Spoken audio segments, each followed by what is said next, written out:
Can Aston Villa shock Arsenal? It's a massive game. It could be considered a title clash because Aston Villa have now leapfrogged Man City in the title race in terms of the points that they've got. And of course, they're now 5 points clear of Spurs, who many people, including myself, thought could also be in a title race. So the Aston Villa-Arsenal game last season was pivotal. It was massive on one level because we saw the beginning of Unai Emery's run as Aston Villa manager, what his side are capable of doing. And they nearly beat Arsenal, and it obviously took a late comeback from Arsenal to beat them 4-2, I think it was. I think it was Jorginho had a massive game, the likes of Zinchenko, Martinelli, massively important in that game. And it gave Arsenal that wobble that Arsenal had came a little bit after Aston Villa because they had that ability to come back in that game. And, you know, it gave them a platform to try and go on and win the Premier League. And they kind of scuppered it a little bit later on in the campaign, slightly after February. So this game, based on that alone, is going to be close. And Aston Villa have improved massively. In this video, we'll break down how I think Aston Villa could get a result against Arsenal and what the permutations are. But of course, Arsenal go into the game massive favourites, top of the league, for a various amount of reasons, and all of them very valid. The main one being Arsenal are the best side in the league currently. It's as simple as that. If you're new to the channel, make sure you subscribe. Really appreciate it. Obviously, I'll be covering Luton's smashing of Man City on the channel as well. Let's just talk about what I observed from Arsenal. Obviously, the most recent game against Luton, a massive kind of comeback for them. A gritty 4-3 win. It's a very high-scoring game that Arsenal haven't really been culpable of kind of conceding that many goals this season.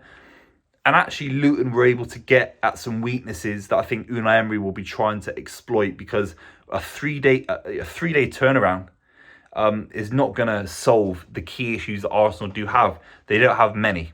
And one of them is David Raya. Now, if you've got Ollie Watkins, if you've got Yuri Tielemans whipping things in, Leon Bailey on the outside, shooting from tight angles and coming on the inside on his left foot and creating opportunities, then David Raya is going to be petrified, especially at Villa Park. It's going to be the kind of fierce kind of away day where you need your keeper to catch things, to not be punching things away, to be solid. He did not demonstrate that against Luton Town. He demonstrated a flappability, a weakness. He didn't look like the kind of keeper that Arsenal need to win the Premier League. And I said it from early on that I thought he was that keeper, that the Brentford position, he did so well to get Brentford into borderline European positions for the last couple of years. I thought Arsenal would be a step up. You know, a bit like when David Seaman, I think, left QPR to join Arsenal, and he won a double win a couple of years later. You know, that kind of step up I could see happening. And it hasn't. And he is the major force of weakness for Arsenal. Because you can imagine the likes of Kamara, Tielemans, John McGinn, that kind of packed midfield that Aston Villa like to operate with Luca Digne on the outside. Those spaces that the packed midfield will create on the overlap will create a lot of big crosses going into Ollie Watkins from really nice angles, overlapping positions where there'll be things fired across the face of the goal. And you need your keeper to be strong. You need your keeper to be dominant. And David Raya did not display that against the likes of Adebayo and Ross Barkley and Andros Townsend for Luton Town. So that is the number one issue that Arsenal will have going into the Aston Villa game, where I think Aston Villa can definitely get some joy. And obviously, I'll be praying that there will be some joy for Aston Villa. But apart from that, I don't see many issues for Arsenal. It is a fundamental one. But the way that they can power through midfield, I've been a massive proponent of Declan Rice. The transfer made so much sense to me. I wish City had signed him, of course. Declan Rice is getting Arsenal through so many tough games. So did Patrick Vieira. So did Roy Keane. And he is of that ilk. He might not have achieved what they've achieved yet in his career. But the amount of times where Arsenal would have been rubbish in a game, in the Invincible season, in the 99 season.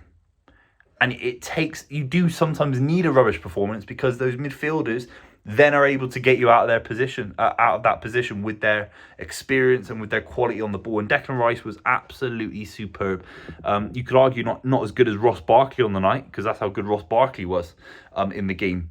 But Declan Rice against Aston Villa, he won't worry about Kamara. He won't worry about Douglas Luiz or John McGinn because he's better than all of them. And I think Arsenal's midfield will be able to create opportunities against Aston Villa. Aston Villa do struggle, I think, a little bit of coming out, being aggressive. Kind of their back line at points is sometimes guilty of being a little bit flat-footed, sometimes guilty of Douglas Luiz not being the most conservative defensive midfielder. And I think you can find joy in the gaps between defence and midfield. I think you can find gaps between Konsa, Diego Carlos, Pau Torres. I don't think they've all settled in. Diego Carlos is essentially a new signing after coming back from injury. Pau Torres is brand new. Looked great against Man City. I'm not sitting here saying that they weren't great against Man City. But Arsenal will, with that front three in particular, link up so quick, so dynamic, Odegaard feeding them. I'd be very, very worried of the kind of goals that they've conceded to Nottingham Forest. Shock result there. The kind of goals they conceded in a draw to Bournemouth with Semenyo scoring a great little finish after Aston Villa gave the ball away. Now, those are kind of human errors, but Aston Villa, I think, are culpable of giving far too much space defensively. Even though they are fantastic defensively, there's still a little bit of work against the elite sides. Even Erling Haaland, dare I say it, who I didn't think had the best game against Aston Villa, missed 2, 3, 4 big chances.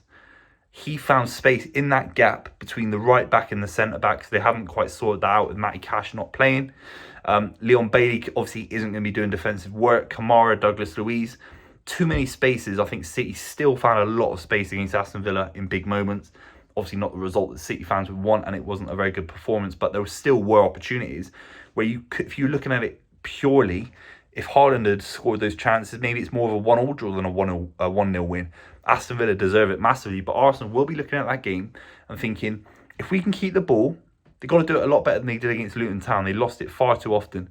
Then the likes of Martinelli, Saka, the pace, the overlap from maybe it's a Ben White, maybe it's Zinchenko, for example, Trossard. The movement and the mobility of Arsenal will be too much to handle for Aston Villa, in my opinion. And that's why I do think Aston Villa will struggle to get a result against Arsenal. I think they're too much to handle. I still think there are mistakes. It says a lot, actually, that Aston Villa can be this good, be this close to the summit of the Premier League table. For a side that a couple of years ago in the Championship, the turnaround from Steven Gerrard to Unai Emery is miraculous. And it says a lot that I still think you can give a lot of criticism, constructive criticism, as a football fan myself, that I think Aston Villa have still got a lot to improve on. And they should be beating the likes of Bournemouth. They should be beating the likes of Forest, for example. And then they go and play City, Spurs, and they win those games. You think there's maybe more to come from Aston Villa. Will that happen against Arsenal? I'm not entirely sure. I think it'll be a high-scoring game. I just think Arsenal will ride their luck. They'll use their quality to find the space in behind Luca Digne, who I think is vulnerable. John McGinn, Douglas Luiz, Kamara gives them a platform, at least to have an opportunity. And obviously someone like Ollie Watkins, who is in scintillating form in the last, 2-3 months since the start of the season. Can he do something big in a big game for himself? So let me know what you think in the comments down below. Can Aston Villa shock Arsenal Football Club this weekend? If you're new to the channel, make sure you subscribe. We'll be covering all the Premier League weekend's action. And I'll see you very, very soon.